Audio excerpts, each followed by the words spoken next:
Hello doctors. तो आज का हमारा टॉपिक है ब्लड ग्रुप। इस पूरे लेक्चर के दौरान अगर आपको कहीं कोई डाउट आता है तो आप कमेंट सेक्शन में ड्रॉप कीजिएगा। हम कोशिश करेंगे हम आपके सारे सवालों के जवाब दे पाए। चलिए स्टार्ट करते हैं आज का अपना टॉपिक ब्लड ग्रुप। तो ब्लड ग्रुप क्या होता है, बेसिकली डेफिनेशन समझते हैं कि सपोज करिए कि ये आपके पास कुछ पर्सन है, ये मान लीजिए ए पर्सन है, ये बी पर्सन है, ये मान लीजिए सी पर्सन है और ये मान लीजिए डी पर्सन है। ठीक है, तो आपके पास ये चार लोग हैं और इनके पास ये ब्लड है और इनके ब्लड में ये क्या है, आरबीसी।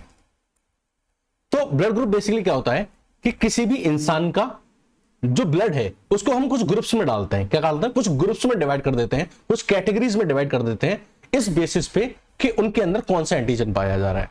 रिपीट अगेन, किसी पर्सन के ब्लड के अंदर कौन सा एंटीजन पाया जा रहा है, इस बेसिस पे हम उसके ब्लड को कुछ ग्रुप्स में डाल देते हैं और उसी को हम क्या कहते हैं, ब्लड ग्रुप। एग्जाम्पल से समझिए, ये कोई एक पर्सन था जिसके आरबीसी के ऊपर ए एंटीजन था, तो हमने इसको एक ग्रुप में डाल दिया जिसको हम बोलेंगे ब्लड ग्रुप ए।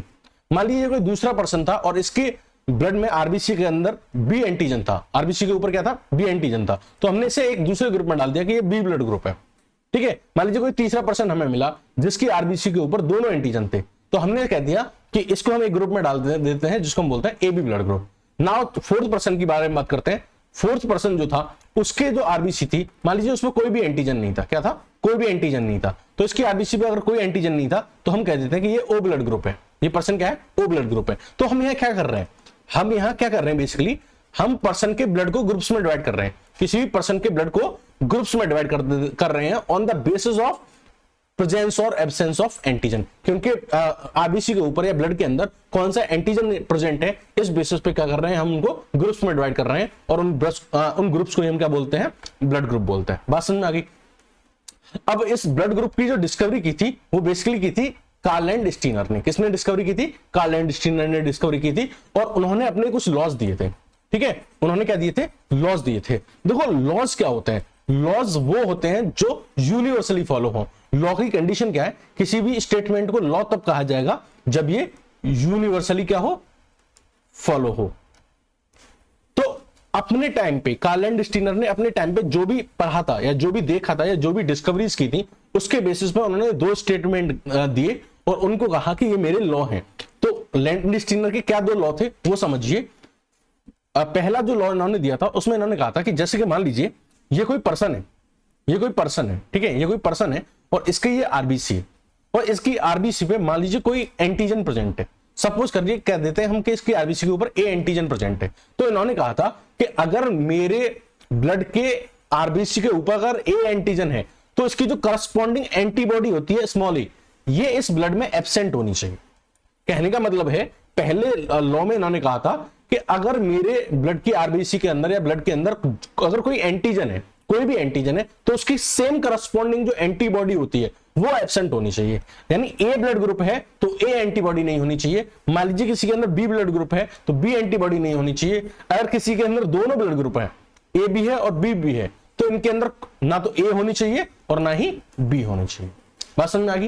यानी जो एंटीजन प्रेजेंट है, जो भी एंटीजन ब्लड में प्रेजेंट है, उसकी सिमिलर एंटीबॉडी ब्लड में प्रेजेंट नहीं होनी चाहिए।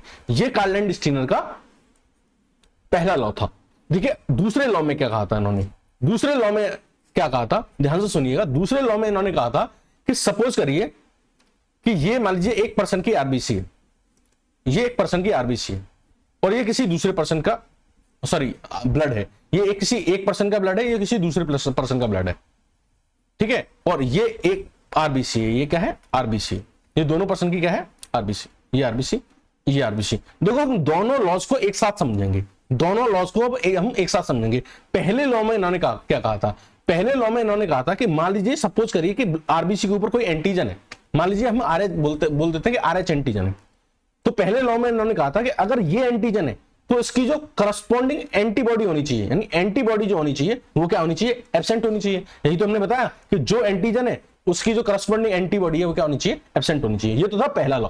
दूसरे लॉ में इन्होंने कहा था कि अगर मान लीजिए यही एंटीजन अगर किसी दूसरे पर्सन के अंदर, दूसरे पर्सन की आरबीसी के अंदर एब्सेंट हो, यानी यहां ये एंटीजन नहीं है, तो जो इसकी जो करस्पॉन्डिंग एंटीबॉडी है यानी एंटी आरएच जो है वो प्रेजेंट होनी चाहिए।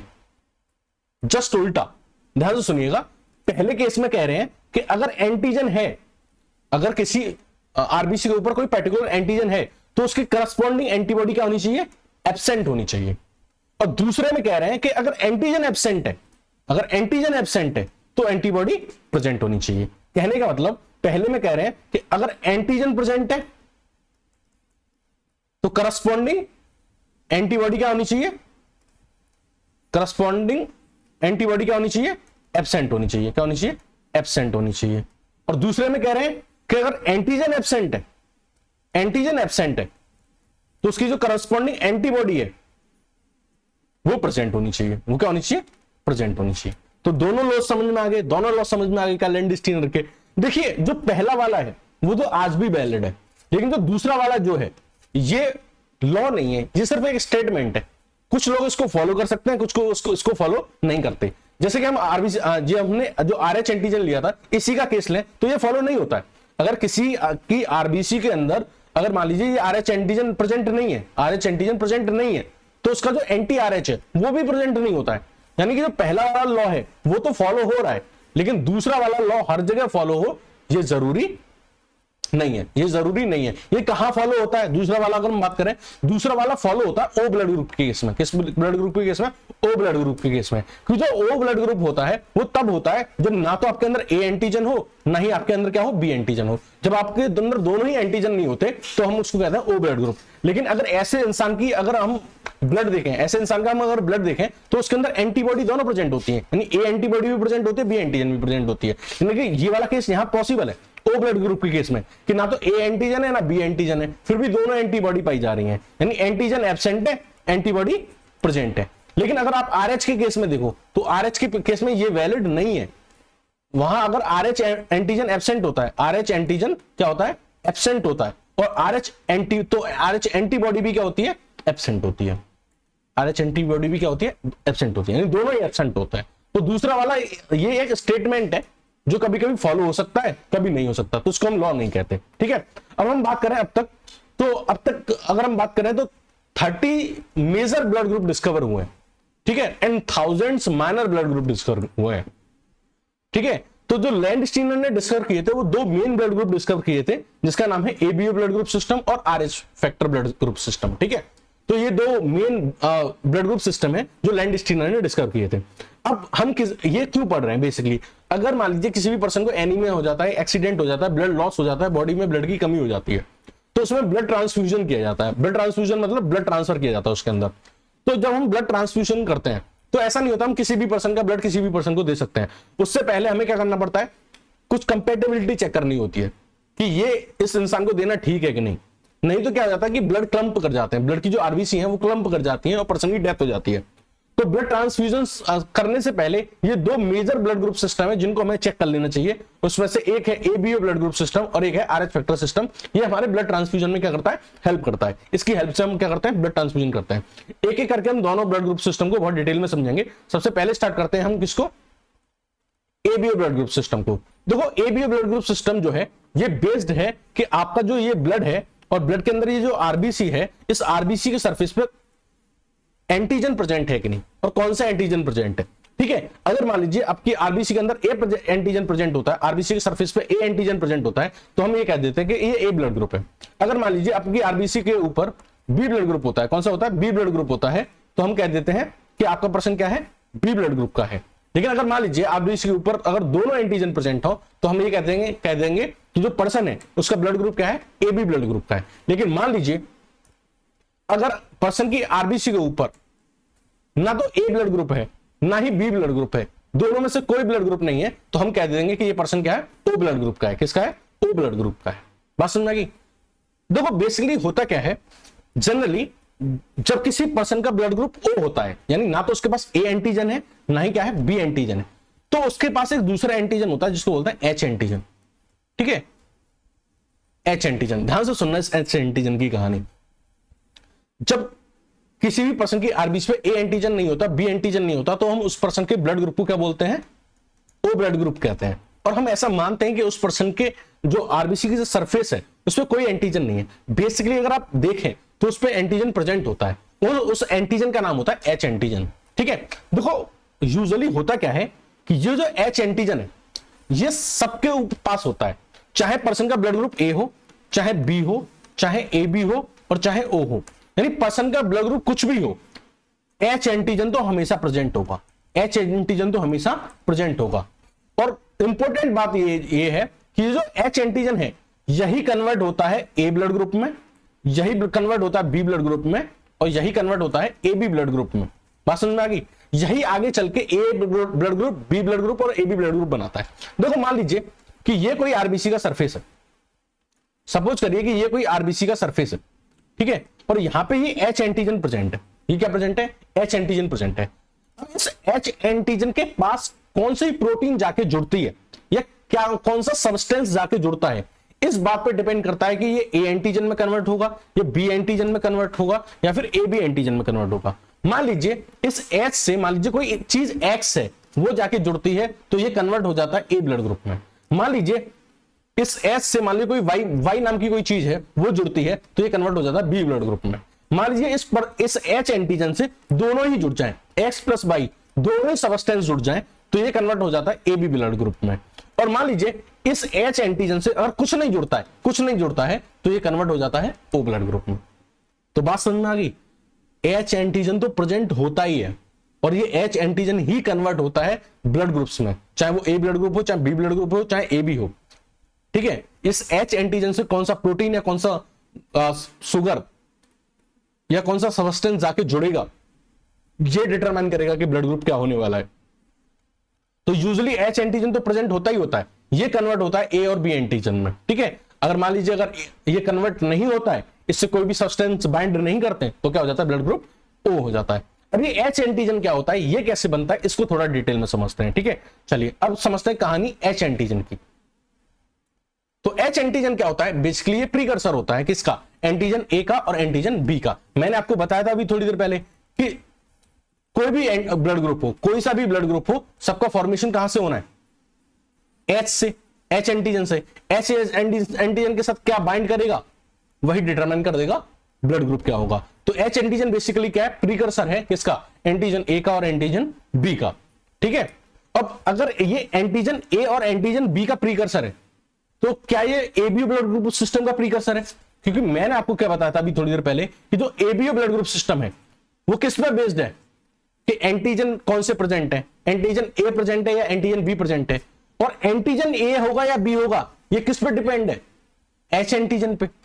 तो H एंटीजन जो है ये प्रीकर्सर है A एंटीजन और B एंटीजन का, और A antigen B antigen precursor किसके हैं? ABO ब्लड ग्रुप सिस्टम के। तो ABO blood group system basically किस पे डिपेंड करता है? H एंटीजन पे, ठीक है, H एंटीजन पे। तो हमने क्या बताया कि H एंटीजन जो है आपका ये प्रीकर्सर है किसका? एंटीजन A और B का, या फिर आप कह दीजिए ब्लड ग्रुप सिस्टम का। अब ये H एंटीजन का फॉर्मेशन कैसे होता है वो समझिएगा, ध्यान से समझिएगा। कि सपोज करिए कि आपकी ब्लड में आरबीसी है, ये क्या है? आपके ब्लड में आरबीसी है, और ये इस आरबीसी के अंदर क्रोमोसोम 19 है, सॉरी न्यूक्लियस के अंदर। अब आप कहेंगे आरबीसी के अंदर तो न्यूक्लियस नहीं होता, तो हम कहेंगे कि प्रीमैच्योर या फिर प्रीकर्सर आरबीसी है। और प्रीमैच्योर और प्रीकर्सर जो आरबीसी होती है उसके अंदर क्या होता है? न्यूक्लियस होता है। ये क्या होता है? न्यूक्लियस होता है। अब मान लीजिए इस न्यूक्लियस में क्रोमोसोम नंबर 19 है, ये क्या है? Chromosome number 19। This is chromosome number 19। अब ये जो क्रोमोसोम नंबर 19 है इसका कोई जीन एक्सप्रेस होगा, क्या होगा? जीन क्या होगा? एक्सप्रेस होगा। और जब ये जीन एक्सप्रेस होगा तो ये बनाएगा एक प्रोटीन। क्या बनाएगा? एक प्रोटीन बनाएगा। क्या बनाएगा? प्रोटीन बनाएगा। तो ये क्या करेगा? प्रोटीन बनाएगा या फिर एक एंजाइम बनाएगा, और उस एंजाइम का नाम होगा फ्यूकोज ट्रांसफरेज। क्या नाम होगा? Fucose transferase. तो हमने क्या बताया कि आपकी प्रीमेच्योर आरबीसी, इसके अंदर न्यूक्लियस था, न्यूक्लियस में ये क्रोमोसोम नंबर 19 था, और इस क्रोमोसोम नंबर 19 का जो जीन था वो एक्सप्रेस हुआ, और जीन एक्सप्रेस हुआ तो उसने क्या बनाया? फ्यूकोज ट्रांसफरेज नाम की एक प्रोटीन या फिर एक एंजाइम। अब देखो होता क्या है, आरबीसी की सरफेस पे, आरबीसी के सरफेस पे क्या होता है? प्रेजेंट होते हैं कुछ ओलिगोसैकेराइड्स। क्या प्रेजेंट होते हैं? ओलिगोसैकेराइड्स। तो ये क्या प्रेजेंट है? ओलिगोसैकेराइड्स। तो ये सुगर्स होती हैं बेसिकली। तो ये क्या होते हैं? Oligosaccharides. So what are basically they? Oligosaccharides. तो ये क्या है? ओलिगोसैकेराइड्स है, या आप कह दीजिए शुगर है। क्या है? शुगर है। तो जैसे ही ये फ्यूकोज ट्रांसफरेज, मान लीजिए कि ये क्या है? Fucose transferase. तो ये है आपका फ्यूकोज ट्रांसफरेज, ठीक है। मान लीजिए ये फ्यूकोज ट्रांसफरेज, ये फ्यूकोस ट्रांसफरेज है ये। अब ये क्या करता है फ्यूकोस ट्रांसफरेज, ये इस ओलिगोसैकेराइड से जाके बाइंड होता है, इस ओलिगोसैकेराइड से जाके क्या हो जाता है, बाइंड हो जाता है इस तरीके से। तो जब इस ओलिगोसैकेराइड से ये फ्यूको ट्रांसफरेज जाके बाइंड होता है, तब इसी को हम बोलते हैं एच एंटीजन। क्या बोलते हैं, एच एंटीजन। तो बेसिकली, अरे ये गायब हो गया, एक मिनट दोबारा बना देते हैं हम इसको। तो ये था आपका ओलिगोसैकेराइड, इससे बाइंड हुआ था आपका फ्यूकोस ट्रांसफरेज, और फिर ये किसमें कन्वर्ट हो गया था, एच एंटीजन में। तो अब ये बेसिकली हमारा क्या है, एच एंटीजन। तो ये अब हमारा बेसिकली क्या है, एच एंटीजन। समझ में आ गई एच एंटीजन क्या होता है। अब इस एच एंटीजन से क्या जुड़ेगा, मान लीजिए कोई एक्स जुड़ गया तो ये ए एंटीजन में कन्वर्ट हो गया। मान लीजिए कोई वाई सब्सटेंस जुड़ गया तो बी एंटीजन में कन्वर्ट हो गया। मान लीजिए एक्स और वाई दोनों जुड़ गए तो ये ए बी एंटीजन में कन्वर्ट हुआ, और ये दोनों में से कुछ नहीं जुड़ा तो ये ओ ब्लड ग्रुप में कन्वर्ट हो गया, क्योंकि इसके अंदर कोई एंटीजन नहीं है। बात समझ में आ गई। तो एच एंटीजन इस तरीके से प्रीकर्सर होता है किसका, एबीओ ब्लड ग्रुप सिस्टम का। बात समझ में आ गई। तो हमने कैसे समझाया, डिटेल में रिवाइज कर देते हैं एक बार। ये आपकी प्रीमेच्योर या प्रीकर्सर आरबीसी थी, ठीक है। इसके अंदर क्रोमोसोम नंबर 19, इसके न्यूक्लियस में जो क्रोमोसोम नंबर 19 था वो एक्सप्रेस हुआ, उसने एक एंजाइम या प्रोटीन बनाई जिसका नाम था फ्यूकोस ट्रांसफरेज। क्या नाम था, फ्यूकोस ट्रांसफरेज। और ये फ्यूकोस ट्रांसफरेज जो आरबीसी की मेम्ब्रेन में जो ओलिगोसैकेराइड्स होती हैं, जो सुगर्स होती हैं, उनसे जाके बाइंड करता है, और बाइंड करके क्या बनाता है, एच एंटीजन बनाता है। क्या बनाता है, एच एंटीजन। तो ये थी कहानी एच एंटीजन की। अब देखो होता क्या है, सपोज करिए कि ये आपका आरबीसी थी और ये आपका न्यूक्लियस था, और न्यूक्लियस के अंदर ये क्रोमोसोम नंबर 19 था। क्या था, क्रोमोसोम नंबर 19। अब इस क्रोमोसोम नंबर 19 की हेल्प से क्या हुआ, इस क्रोमोसोम नंबर 19 की हेल्प से क्या हुआ कि आपकी जो आरबीसी के सरफेस पे जो ओलिगोसैकेराइड्स थी, उन ओलिगोसैकेराइड से कौन बाइंड हो गया, फ्यूकोस ट्रांसफरेज। कौन बाइंड हो गया, फ्यूकोस ट्रांसफरेज। और ये किसमें कन्वर्ट हो गया, अब एच एंटीजन में। तो ये अब क्या बन गया, ये बन गया एच एंटीजन। तो ये क्या बन गया, अब एच एंटीजन बन गया, ठीक है। अब देखो इस क्रोमोसोम के अंदर एक और क्रोमोसोम होता है जिसका नाम होता है क्रोमोसोम नंबर 9। क्रोमोसोम नंबर 9, इस क्रोमोसोम नंबर 9 के पास जीन होते हैं ए एंटीजन बनाने के या फिर बी एंटीजन बनाने के। बात समझ में आ गई। तो अब इनके एक्सप्रेशन पे डिपेंड करेगा, जो क्रोमोसोम नंबर 9 के जीन है वो एक्सप्रेस करते हैं कि नहीं, इस पर डिपेंड करेगा कि आपका कौन सा एंटीजन बनने वाला है। एच एंटीजन तो पहले से बना हुआ है, वो तो बनेगा ही बनेगा, वो तो बना है क्रोमोसोम नंबर 19 से। अब क्रोमोसोम नंबर 9 के ऊपर पूरा खेल आता है। अगर क्रोमोसोम नंबर 9 का ए एंटीजन वाला जीन एक्सप्रेस कर जाता है, ए एंटीजन वाला जो जीन है वो एक्सप्रेस कर जाता है, तो ब्लड ग्रुप ए हो जाता है, ठीक है। यानी इसके ऊपर अब जीन है ए ब्लड ग्रुप वाला और बी ब्लड ग्रुप वाला, यानी ए एंटीजन वाला और बी एंटीजन वाला जो जीन है वो किसके पास है, क्रोमोसोम नंबर 9 के पास। अगर ए एंटीजन वाला जीन एक्सप्रेस कर जाता है, अगर ए एंटीजन वाला जीन एक्सप्रेस कर जाता है तो ये बनाता है कोई सब्सटेंस एक्स, और वो सब्सटेंस एक्स यहां से जाके बाइंड करता है एच एंटीजन के साथ, और ब्लड ग्रुप हो जाता है बी। मान लीजिए बी ब्लड ग्रुप वाला एंटीजन, बी ब्लड ग्रुप वाला जो जीन है वो एक्सप्रेस हो जाता है, तो ये बनाता है कोई सब्सटेंस वाई, और ये वाई सब्सटेंस जाके एच एंटीजन से जुड़ जाता है और ब्लड ग्रुप हो जाता है बी।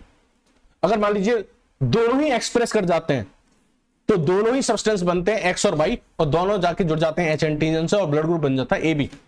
अगर मान लीजिए दोनों ही वर्क नहीं करते हैं जीन, ये भी इनएक्टिव रहता है और ये भी इनएक्टिव रहता है, तो कोई भी सब्सटेंस नहीं बनता, ना एक्स बनता है ना वाई बनता है, और कुछ भी नहीं जाके जुड़ता है एच एंटीजन से। एच एंटीजन सिर्फ एच एंटीजन रह जाता है, और उस कंडीशन में उस ब्लड ग्रुप को हम बोलते हैं ओ ब्लड ग्रुप।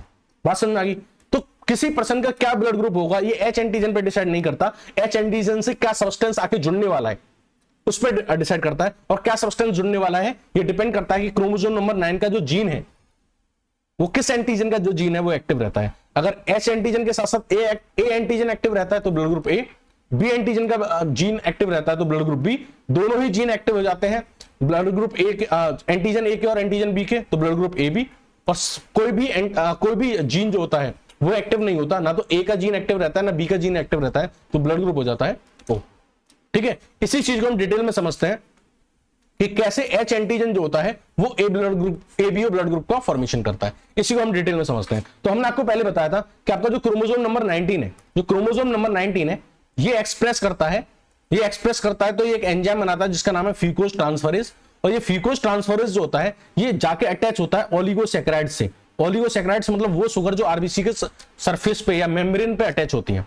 जब ये फ्यूकोस ट्रांसफरेज वहां जाके अटैच होता है इन ओलिगोसैकेराइड्स से, तो ये अब जो ओलिगोसैकेराइड्स थी ये कन्वर्ट हो जाती है एक एंटीजन में जिसको हम बोलते हैं एच एंटीजन। क्या बोलते हैं? H antigen. अब ये एच एंटीजन बाकी की चीजें कैसे बनाता है समझिएगा, बाकी के ब्लड ग्रुप्स कैसे बनाता है वो समझिएगा। तो सबसे पहली बात करते हैं ब्लड ग्रुप ए की। तो ब्लड ग्रुप ए का फॉर्मेशन कैसे होता है, तो यहां पे आप देख रहे हैं ये है एच एंटीजन। ये क्या है, एच एंटीजन। ये कैसे बना, ओलिगोसैकेराइड से। ओलिगोसैकेराइड से क्या जुड़ा, फ्यूकोस ट्रांसफरेज जुड़ा। अभी ऊपर आपने देखा ओलिगोसैकेराइड से कौन जुड़ा, फ्यूकोस ट्रांसफरेज जुड़ा, तो ये क्या बन गया, एच एंटीजन बन गया। क्या बन गया, एच एंटीजन बन गया।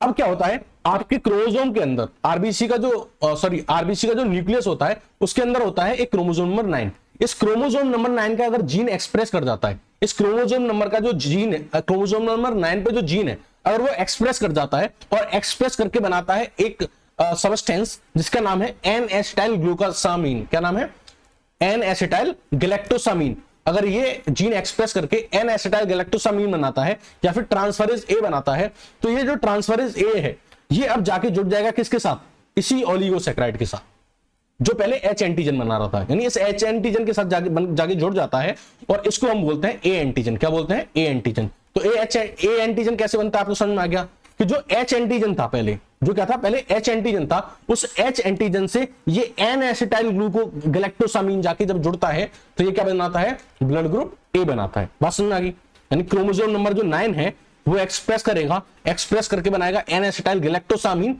या फिर ट्रांसफरेज ए, और ये जो ट्रांसफरेज ए है ये किससे जाके जुड़ेगा, एच एंटीजन से जाके जुड़ेगा, और एच एंटीजन से जाके जुड़ेगा तो क्या बनाएगा, ए एंटीजन बनाएगा, और ए एंटीजन बनाएगा तो ब्लड ग्रुप क्या हो जाएगा, ए हो जाएगा। बात समझ में आ गई। सिमिलरली बी ब्लड ग्रुप के बारे में समझते हैं। बी ब्लड ग्रुप कैसे बनता है, आपका जो क्रोमोसोम नंबर 9 है ये एक्सप्रेस होगा और एक्सप्रेस करके बनाएगा एक एंजाइम जिसका नाम है गैलेक्टोज ट्रांसफरेज एंजाइम। अब ये जो गैलेक्टोज ट्रांसफरेज एंजाइम है ये क्या करेगा कि ब्लड के प्लाज्मा में से जो गैलेक्टोज है उसको जाके अटैच करेगा किसके साथ, एच एंटीजन के साथ। ये क्या था आपका एच एंटीजन। एच एंटीजन इस एच एंटीजन के साथ किसको जोड़ रहा है, इस गैलेक्टोज को, इस गैलेक्टोज को जाके जुड़ रहा है। तो इस एच एंटीजन के साथ जब ये गैलेक्टोज जुड़ता है, जो किसने बनाया है, क्रोमोसोम नंबर 9 के जीन के एक्सप्रेशन से जो गैलेक्टो ट्रांसफरेज एंजाइम बना था वो इस गैलेक्टोज को ज्वाइन करता है किससे, एच एंटीजन से ज्वाइन करता है। और जैसे ही एच एंटीजन से ये गैलेक्टोज ज्वाइन होता है ये कन्वर्ट हो जाता है किसमें, बी एंटीजन में। किसमें, बी एंटीजन में। बात समझ आ गई। तो इस तरीके से फॉर्मेशन होता है बी एंटीजन का या फिर बी ब्लड ग्रुप का। तो अगर ए एंटीजन का फॉर्मेशन हुआ तो ए ब्लड ग्रुप, बी एंटीजन का फॉर्मेशन हुआ तो बी ब्लड ग्रुप। मान लीजिए दोनों ही जीन एक्टिव हो जाए, ये भी जीन एक्टिव हो जाए, मान लीजिए ये वाला भी जीन एक्टिव हो जाए, एक्सप्रेस कर जाए, और ये वाला भी जीन एक्सप्रेस कर जाए, तो एन एसिटाइल ग्लूकोसामीन किसी एक से जुड़ जाएगा, किसी एक शुगर से जाके तो एन एसिटाइल ग्लूकोसामीन जो आके जुड़ जाएगा, और किसी दूसरी शुगर से जाके कौन जुड़ जाएगा, गैलेक्टोज जुड़ जाएगा। यानी इससे तो जुड़ जाएगा एन एसिटाइल ग्लूकोसामीन और दूसरी शुगर से जाके क्या जुड़ जाएगा, गैलेक्टोज। तो दोनों ही जाके जुड़ रहे हैं तो ब्लड ग्रुप क्या हो जाएगा अब आपका, ए बी। लेकिन मान लीजिए दोनों ही जीन काम नहीं कर रहे, दोनों ही जीन काम नहीं कर रहे, ना तो ये जीन काम कर रहा है और ना ये जीन काम कर रहा है, दोनों ही जीन इनएक्टिव हैं, तो ना तो इससे एन एसिटाइल ग्लूकोसामीन जाके जुड़ता है, गैलेक्टोसामीन जाके जुड़ता है, और ना ही इससे गैलेक्टोज जाके जुड़ता है। ठीक है, जब दोनों ही नहीं जाके जुड़ते हैं तो एच एंटीजन ही रह जाता है। ये किसी भी ब्लड ग्रुप में कन्वर्ट नहीं होता या किसी भी एंटीजन में कन्वर्ट नहीं होता, इसलिए हम कहते हैं कि कौन सा ब्लड ग्रुप है, ये ओ ब्लड ग्रुप है। बात समझ आई। तो ये हमने समझा था बेसिकली ब्लड ग्रुप के बारे में। नेक्स्ट जो लेक्चर होगा हम उसमें समझेंगे antibodies in the blood group. Okay, thank you and have a nice day.